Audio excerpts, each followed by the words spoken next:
Nós continuamos no mesmo texto, não especificamente, mas na continuidade do texto. Continuamos a ministrar sobre vida cristã normal. Hoje vamos ver Efésios 5, 15 a 21. Nós vimos nos domingos anteriores que, se de fato ouvimos falar de Jesus e nele fomos instruídos segundo é a verdade nele. Por isso que o texto diz: se é que de fato ouviram falar dele e nele foram instruídos segundo é a verdade em Jesus. Se aprendemos que precisamos renovar a nossa mente, por isso que Efésios 4, 22 a 24 diz: enquanto a maneira antiga de viver, vocês foram instruídos a deixar de lado a velha natureza que se corrompe segundo os desejos enganosos, a se deixar renovar no espírito do entendimento de vocês e a se revestir da nova natureza criada segundo Deus em justiça e retidão procedentes da verdade. Se a renovação da nossa mente consiste em deixar de lado a velha natureza, os maus hábitos, os maus costumes, a antiga maneira de viver, o velho homem que se corrompe segundo os desejos enganosos, se a renovação da nossa mente consiste em revestirmos-nos da nova natureza, os bons costumes, os bons hábitos, o novo homem criado segundo Deus em justiça e retidão procedentes da verdade, se vimos que há maus hábitos que caracterizam as obras das trevas, o velho homem, como vimos em Efésios 5, 25 a 32, tais como a mentira, a ira, o roubo, a palavra suja, a amargura, a indignação, a gritaria, a blasfêmia e a maldade. Como vimos também em Efésios 5, 3 e 4, tais como a imoralidade sexual, a impureza, a cobiça, a linguagem grosseira, as conversas tolas, os gracejos indecentes, a avareza ou ganância, que no contexto tem o mesmo sentido, a idolatria. Por isso, nós vimos também as advertências, nos versos 5 a 8. Fiquem sabendo disso: nenhuma pessoa imoral, impura, ou avarenta, ou gananciosa,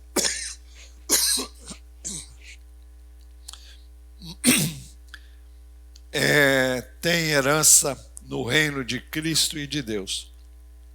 Não se deixe enganar com palavras vazias, porque a ira de Deus vem sobre os filhos da desobediência por causa dessas coisas.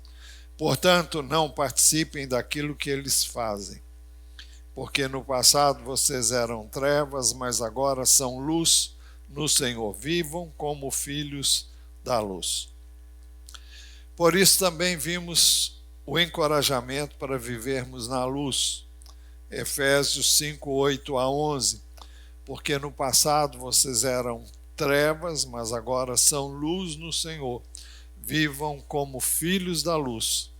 Porque o fruto da luz consiste em toda bondade, justiça e verdade, tratando de descobrir o que é agradável ao Senhor. E não sejam cúmplices nas obras infrutíferas das trevas, pelo contrário, tratem de reprová-las. Por isso, ainda o apelo para o despertamento e recebermos a iluminação de Cristo. Efésios 5,14, por isso é que se diz: desperte você que está dormindo, levante-se dentre os mortos e Cristo o iluminará. Isso requer atenção e cuidado quanto à maneira de vivermos. E aqui começamos propriamente a mensagem. Efésios 5,15 começa dizendo: portanto, tenham cuidado com a maneira como vocês vivem. Nós não devemos viver como tolos, mas como sábios. O mesmo verso inteiro diz assim: portanto, tenham cuidado com a maneira como vocês vivem, e vivam não como tolos, mas como sábios. Prestem bem atenção no que eu vou dizer agora. Não como tolos. Essa palavra no grego é asopos. Sopos vem da palavra sofia. Sofia significa sabedoria. Sophos é o sábio.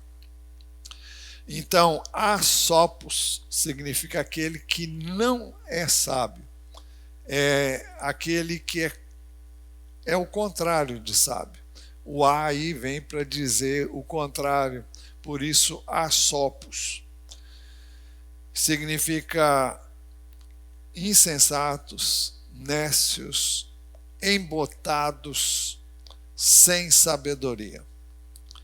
Então, nós somos convidados a não viver como tolos, mas como sábios.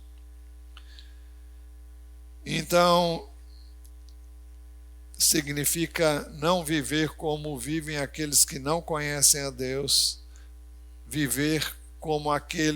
não viver como aqueles que praticam as obras das trevas. Por isso o texto diz: portanto, tenham cuidado com a maneira como vocês vivem, e vivam não como tolos, mas como sábios. Não se trata da sabedoria humana propriamente, mas da sabedoria que vem de Deus. Como andar cuidadosamente como sábios? Então, vamos ver agora, primeiro, aproveitando ao máximo cada oportunidade. Aproveitem bem o tempo. Literalmente significa remir o tempo.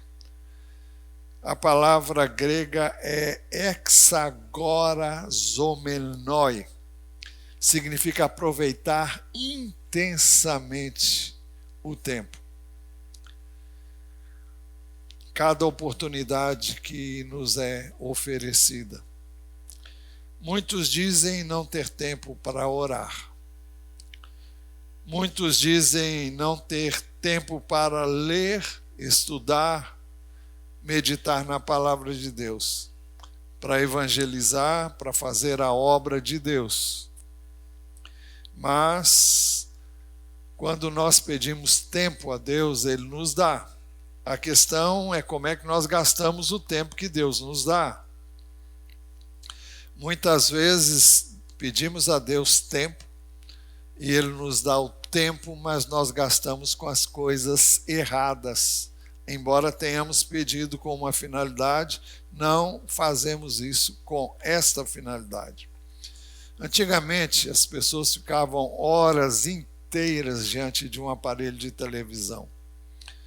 Hoje, é interessante como as coisas mudam, né? Hoje elas ficam horas inteiras assim, ó. E vão para lá, não enxergam nada que está acontecendo ao redor, mas ficam ali o tempo todo no celular.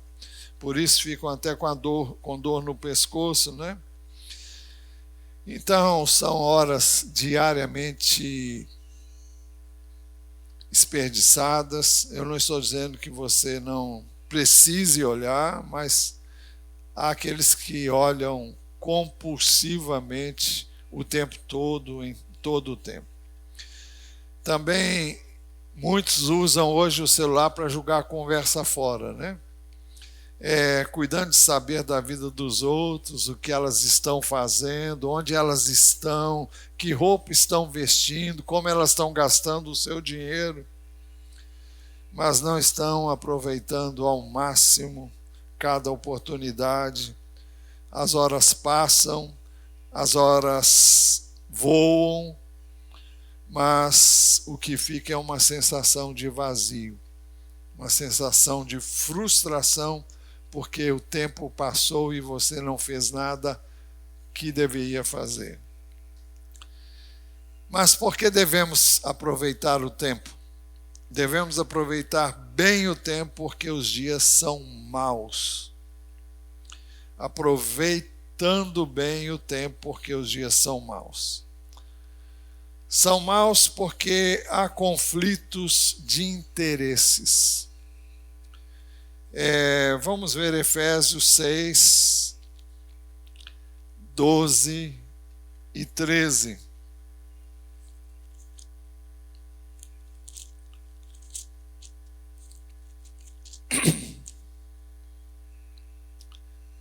Esse texto diz assim: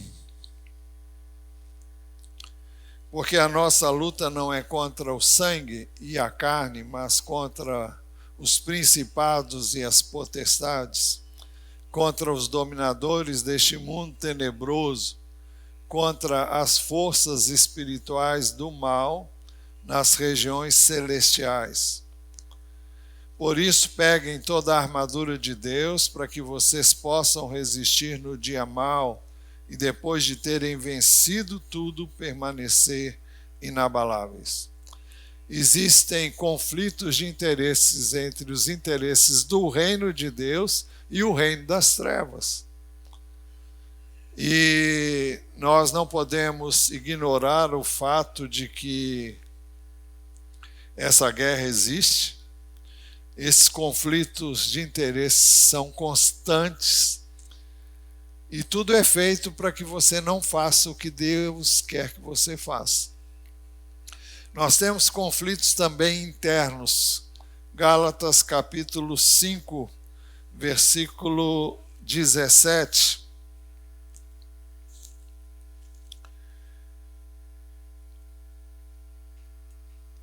Versículo 17 diz assim: porque a carne luta contra o espírito e o espírito luta contra a carne, porque são opostos entre si, para que vocês não façam o que querem. Nós não podemos ignorar isso. Existe uma luta interna, interior da nossa carne contra o nosso próprio espírito, onde habita o Espírito de Deus. E essa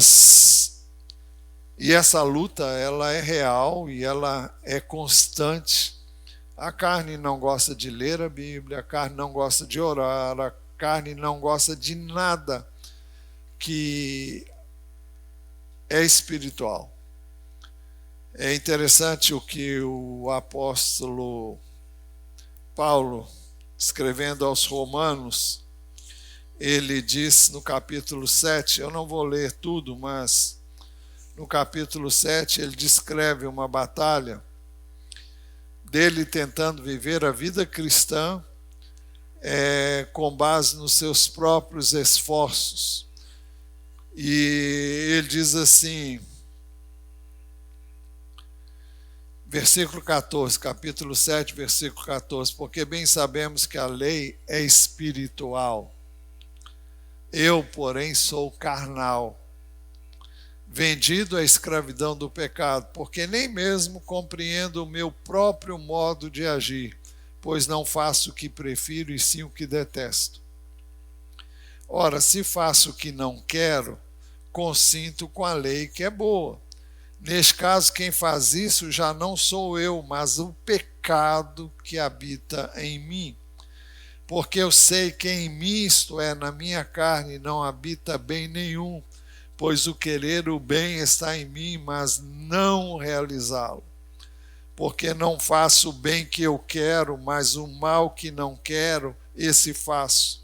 Mas se faço o que não quero, já não sou eu quem o faz, e sim o pecado que habita em mim. Então ele está falando da natureza humana corrupta, perversa, má, e ela é totalmente contrária à palavra de Deus, ela não se sujeita à lei de Deus e ela se insurge o tempo todo. Então nós temos dois inimigos, os inimigos externos e temos o inimigo interno, que é a nossa própria natureza pecaminosa. Para que nós possamos vencer esse inimigo interno, nós precisamos orar.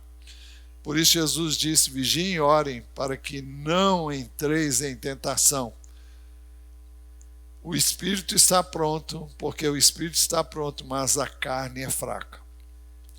É fraca no sentido de não que ela não se insurja, mas no fato de que ela é incapaz de obedecer à palavra de Deus, ela é incapaz de cumprir os propósitos de Deus e ela exerce um domínio através da sua fraqueza e da sua incapacidade de levar você à prática do mal. Então nós não podemos ignorar isso, porque se ignorarmos isso, nós não saímos do lugar. Nós fazemos tudo que a carne gosta, e ela gosta de sombra e água fresca. Todos nós gostamos de fazer N coisas que sabemos não vão nos levar a lugar nenhum, apenas nos darão satisfação carnal. Nós temos que entender que o tempo perdido não volta mais, não há como recuperá-lo. Como andar cuidadosamente como sábios? Nós dissemos, primeiro, aproveitando ao máximo cada oportunidade. Em segundo lugar, procurando entender qual é a vontade do Senhor. Porque, por esta razão, diz o texto, não sejam insensatos, mas procurem compreender qual é a vontade do Senhor. Para não sermos nem agirmos como insensatos, nem como tolos, nem como imbecilizados, para usar uma linguagem bem rude, nós precisamos procurar compreender qual é a vontade do Senhor. Isso para mudar nossa maneira de viver, de andar, de agir, de nos relacionarmos com Deus e de servir a Deus. Mudanças e transformações só virão se nós procurarmos compreender qual é a vontade do Senhor. Isso não cai de paraquedas. É preciso que eu e você nos exponhamos às Escrituras. Isso diariamente. Você se alimenta diariamente. Você tem inúmeros hábitos diários. Você dorme diariamente. Você faz várias refeições durante o dia para alimentar o seu corpo. Para você compreender a vontade de Deus, você precisa gastar tempo com Deus, com a sua palavra e com a oração.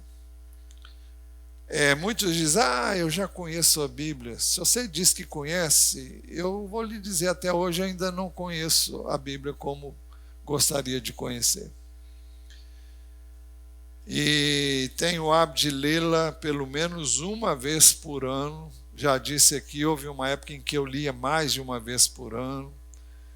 Hoje, a leio uma vez por ano. Leio mais para estudar, para preparar-me, para ministrar. Mas a leitura devocional, meu tempo com Deus, eu gasto de forma que no final do ano eu terei lido a Bíblia toda uma vez. Mais uma vez. As mudanças e transformações ocorrem, então, por meio da renovação da nossa mente. É por isso que Romanos 12:2 diz, E não vivam conforme os padrões deste mundo, mas deixem que Deus os transforme pela renovação da mente. A tendência que eu e você temos é de vivermos como todos vivem.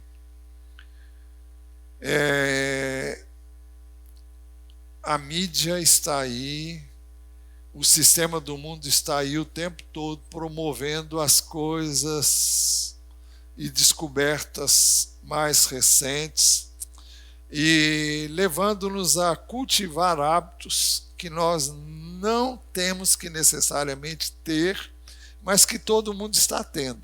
As pessoas têm, você acha que precisa ter. As pessoas fazem, você acha que você precisa fazer. Isso é o que o mundo vai fazendo e ditando para você. E você se ocupa normalmente muito tempo em ouvir e ver e saber essas coisas. Mas a Bíblia diz que você tem que não viver conforme os padrões deste mundo, mas o texto diz: deixem que Deus os transforme pela renovação da mente. Com que finalidade? O texto diz: para que possam experimentar qual é a boa, agradável e perfeita vontade de Deus. Então, se queremos a boa, agradável e perfeita vontade de Deus, nós temos que nos expor à Bíblia, nos expor às Escrituras, nos expor aos pensamentos de Deus. É na palavra dele que ele expressa a vontade dele. É ali que aprendemos o que é errado. Quando a gente lê a história do povo hebreu, nós descobrimos os erros que eles cometeram. Isso desde o Gênesis. Tudo começou no livro de Gênesis.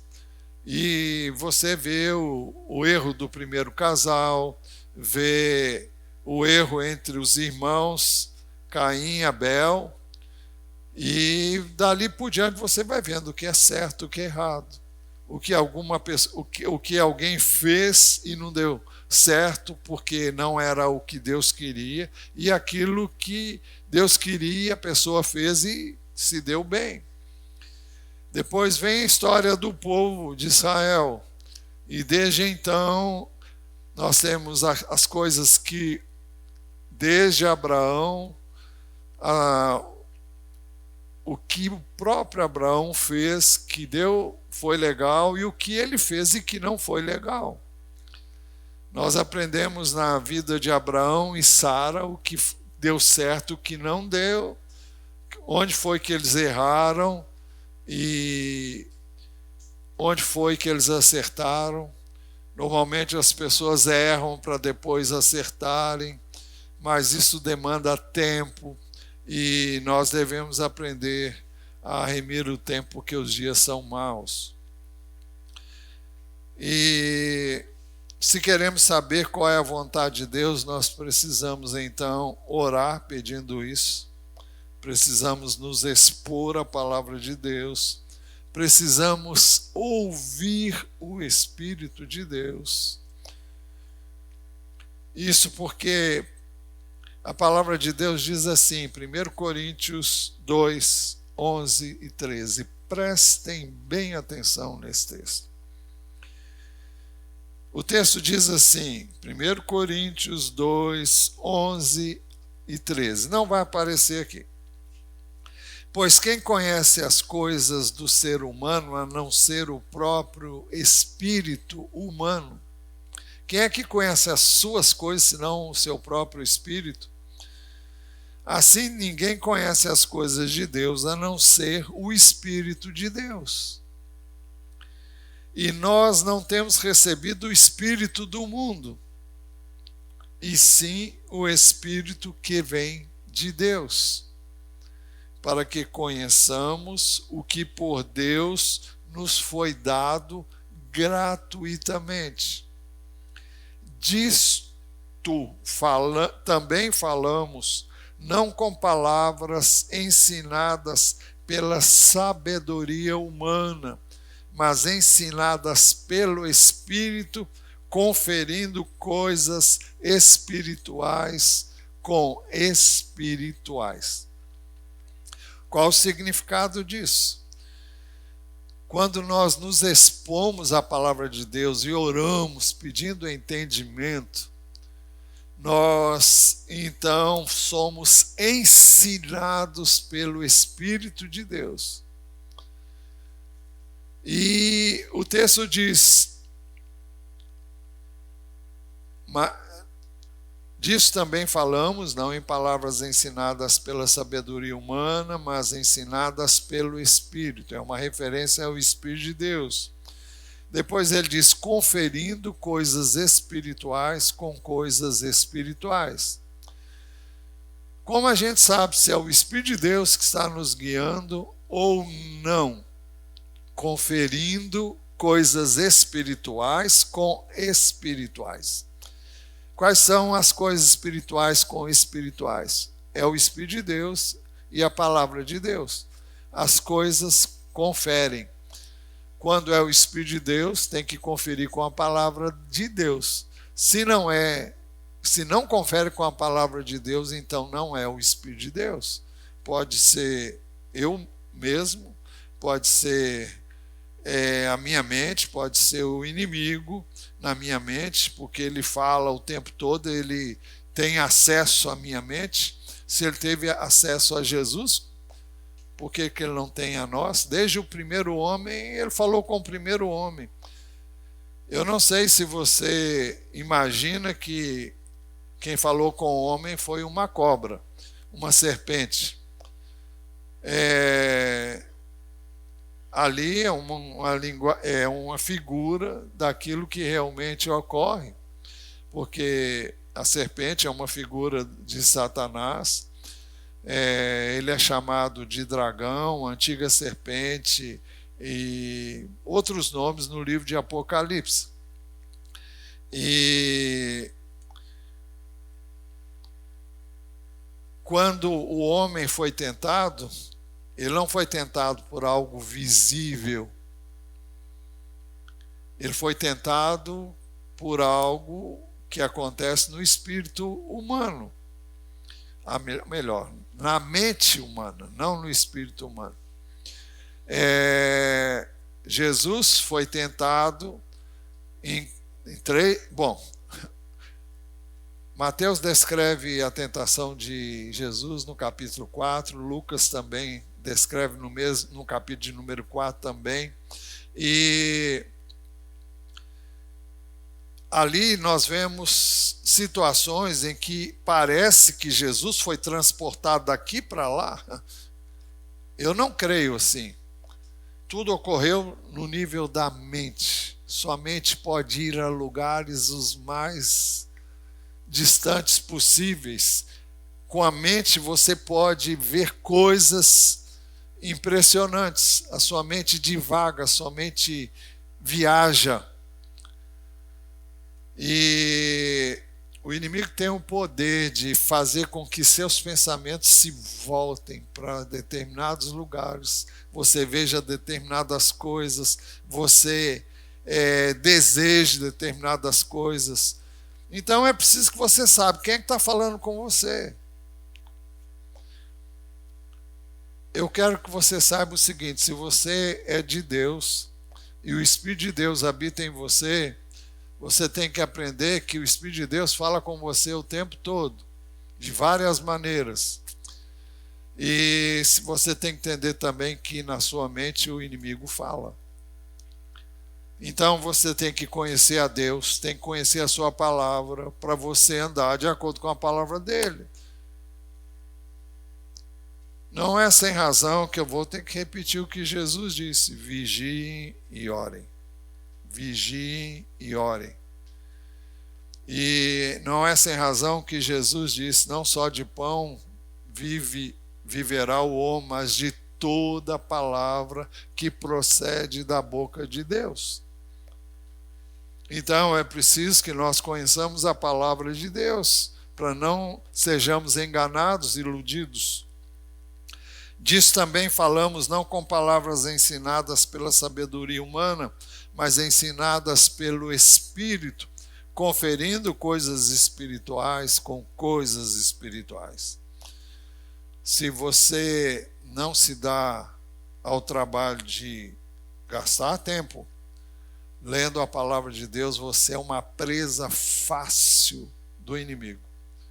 Você vai ser facilmente enganado. Você vai ser facilmente iludido. Você vai pensar que pelo fato de você vir à igreja e ouvir a palavra uma vez, duas, você está tudo bem. Não está bem, não. Vida cristã é o tempo todo, como foi dito aqui na hora dos dízimos. É no seu trabalho, é na escola, em todo lugar. Você tem que aplicar a palavra de Deus em todas as situações da sua vida. E é preciso que você conheça essa palavra. E você não conhece a palavra como só com o que você ouve aqui. Nós estamos aqui falando reiteradas vezes, vez após vez. Assim como a Bíblia é um livro de repetições. Mas você só consegue guardar 8% do que eu digo aqui. Se eu fosse pensar nisso, a vontade que humanamente eu teria de nem usar o tempo, porque o que você retém é 8%, segundo os entendidos aí, né? Não sei como é que isso funciona no contexto espiritual. Eu creio que Deus tem o poder de fazer-nos lembrar daquilo que realmente ouvimos e ouvimos querendo entender. Jesus disse que o Espírito viria e nos faria lembrar das coisas que ele tinha dito. E hoje, como é que ele fala? Através da sua palavra. Se você conhece a palavra, o Espírito de Deus vai fazer você lembrar. Se você não ouve a palavra, você não pode lembrar de coisas que você não ouviu. Como andar cuidadosamente como sábios? Primeiro, aproveitando ao máximo cada oportunidade. Segundo, procurando entender qual é a vontade do Senhor. E em terceiro lugar, deixando-se encher pelo Espírito Santo. E não se embriaguem com vinho, pois isso leva à devassidão, mas deixem-se encher do Espírito. Ao invés de vinho, nós devemos buscar ser cheios do Espírito Santo. Há uma grande incompatibilidade entre ser cheio de álcool, de cana, de vinho, de cerveja, de droga e ser cheio do Espírito de Deus. A palavra menciona vinho porque era a bebida mais usada no tempo em que o Novo Testamento foi escrito. E o texto diz que ao invés de vinho, nós devemos buscar ser cheios do Espírito Santo. Alguém cheio de vinho, alguém cheio de qualquer bebida alcoólica, fica fora de si. Não tem domínio próprio, não tem controle sobre a sua carne e se expõe e se abre para que espíritos malignos venham a agir na sua vida de maneira como você jamais imaginou. Eu já vi pessoas serem tomadas pelo inimigo porque estavam de cara cheia. E dizerem tantas asneiras como só podem dizer quem está de cara cheia. O que caracteriza uma vida cheia do Espírito? Quando você está cheio do Espírito, ele não te obriga, ele não te leva a fazer coisas erradas. E além do mais, é uma coisa que você faz conscientemente. Você, quando está embriagado, você perde o controle de tudo. Você perde o senso. Há uma liberação geral do censor que censura. Todos nós temos uma censura dentro de nós, a nossa consciência, o bom senso. E quando você fica embriagado, o texto fala em devassidão. É quando você é capaz de fazer qualquer coisa, qualquer besteira. Então, não há quem ingira bebida alcoólica e não possa fazer essas coisas. Eu já contei aqui, não sei quantas vezes, mas vou contar outra vez. Eu tive uma única experiência de... Eu não sei porquê, eu me lembro de ter tomado um único copo de vinho. Eu tinha uns 18 para 19 anos. E não demorou muito tempo, eu comecei a rir à toa. Comecei a dizer coisas que depois eu falei, meu pai, como é que você é capaz de dizer essas coisas? Você fica totalmente ria que nem... Agora você vai dizer, um copo de vinho. Para mim, funcionou assim. Foi um copo cheio de vinho e eu vi o que eu sou capaz de fazer sobre o efeito do álcool. E nunca mais bebi. Houve um tempo em que eu comecei a usar vinho para finalidade médica. O médico disse, olha, 2 dedos em cada refeição de vinho tinto é bom para o coração. Eu já expliquei também que deixei de fazer isso porque havia ocasião, quando chegava a gente lá em casa, eu tinha que esconder o vinho. Eu falei, não vou ficar fazendo isso mesmo. Por quê? Por que eu escondia? Porque a pessoa pode interpretar mal e achar que eu estou enchendo a cara. Ou então que ela deve beber vinho à vontade. Então, eu achei melhor não ter, porque aí evita problema. Eu encho a cara agora de suco de uva quando eu posso. Não posso beber muito também, porque aquilo é engordativo, é altamente calórico. Então, mas eu tomo em cada refeição pelo menos o equivalente a um copo de 200 ml de suco de uva.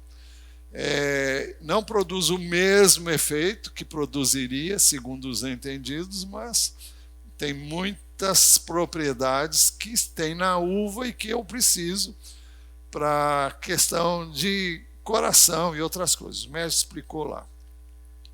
Então, alguém cheio de Deus tem o domínio sobre si, sobre sua carne, sobre seus instintos e desejos pecaminosos, sobre seu ego. Na semana que passou, ou há 2 semanas, eu não me lembro, alguém contou a história de uma pessoa que em outro país, um líder religioso, que numa festinha tomou umas e outras e começou a ter liberdade com o sexo oposto na frente de todo mundo, e foi um escândalo tremendo, e essa pessoa acabou tendo que deixar o seu cargo e a sua função por causa disso. E eu não creio que essa pessoa tenha querido fazer isso, mas a carne fica solta, fica livre para fazer o que quer e dá nisso. Alguém cheio do Espírito de Deus tem domínio então sobre a sua carne, seus instintos e desejos pecaminosos, sobre si mesmo. Tem sobriedade, tem sensatez, tem sabedoria, tem poder de Deus para amar, para viver, para andar e servir como o Senhor quer. Nós somos cheios do Espírito para fazer aquilo que sem Ele nós não podemos fazer. Se uma pessoa cheia de álcool tem facilidade para blasfemar, para gritar, para falar mal, para expressar ódio, rancor encoberto, amargura, falar coisas inconvenientes, dizer palavras torpes, vãs, piadas picantes. Quem está cheio do Espírito está apto para expressar uma linguagem de gratidão, de louvor, de adoração ao Senhor. Isso caracteriza uma vida cheia do Espírito: gratidão, louvor, adoração.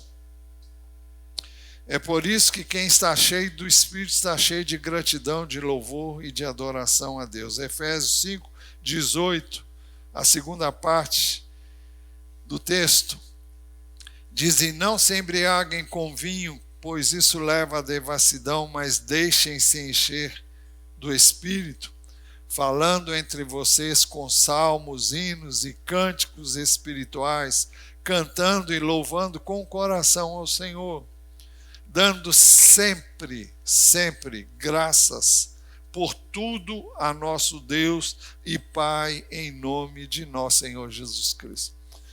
Quem está cheio do Espírito não reclama, não murmura, não tem atitudes negativas. Tem pessoas que só veem o mal em o tempo todo. Tá tudo ruim, não vai dar certo.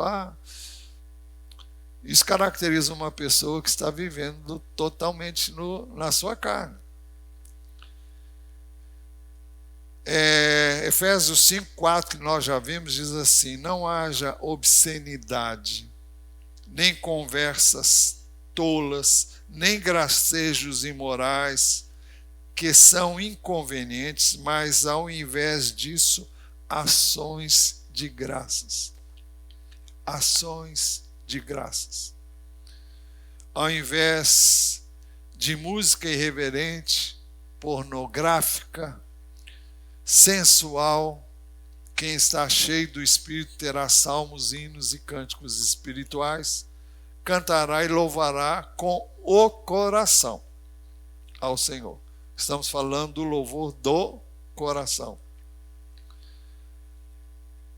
Não é só dizer palavras de louvor, é fazer isso movido pelo Espírito de Deus que está no seu coração. É verdadeiro, é autêntico, não é da boca para fora. Quem está cheio do Espírito sujeita-se sem reservas ao seu próximo. Efésios 5, 21 diz: sujeitem-se uns aos outros no temor de Cristo.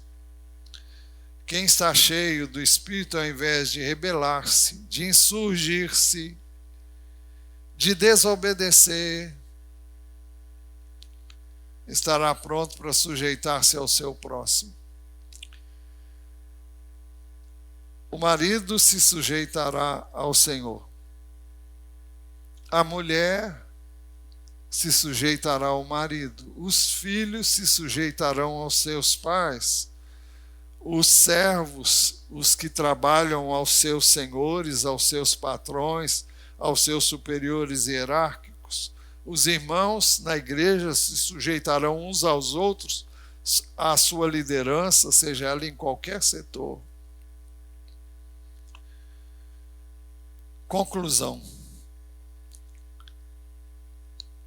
O texto diz, a partir do verso 15: portanto, tenham cuidado com a maneira como vocês vivem, e vivam não como tolos, mas como sábios, aproveitando bem o tempo, porque os dias são maus. Por esta razão, não sejam insensatos, mas procurem compreender qual é a vontade do Senhor. E não se embriaguem com vinho, pois isso leva à devassidão, mas deixem-se encher do Espírito, falando entre vocês com salmos, hinos e cânticos espirituais, cantando e louvando com o coração ao Senhor, dando sempre graças por tudo a nosso Deus e Pai, em nome de nosso Senhor Jesus Cristo. Sujeitem-se uns aos outros no temor de Cristo. Outras versões diz sujeitando-se uns aos outros no temor de Cristo. Que o Senhor nos ajude a viver a sua palavra e a sermos continuamente cheios do Espírito. Nós devemos buscar isso constantemente. Eu já fui batizado em 1900 antigamente. Eu também já. Mas nós precisamos ser continuamente cheios. É todo dia, é toda hora, é o tempo todo. Então não é algo que aconteceu no passado, é algo que acontece diariamente. Então vamos buscar isso e vamos querer isso, né?